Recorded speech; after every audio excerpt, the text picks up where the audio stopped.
If you want to use Google search on a Samsung Galaxy Watch 9, then you will have to download a browser. That will, of course, help us get to Google search. So in my case, I've been using Samsung browser, which you can get for free by going to the Play Store. You can just simply search for Samsung browser over here.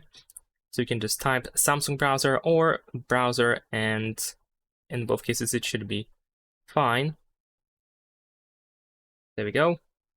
We can of course search, and you should be able to find the browser. You should be able to find the install button in here as well, so of course you can tap on it, and then once you have the browser app, you can open it.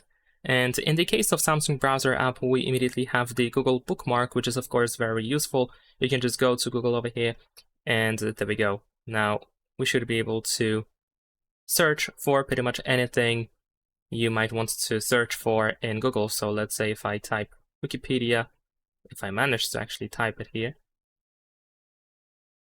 there we go. Then we should be able to get results, and of course we should be able to open the Wikipedia page.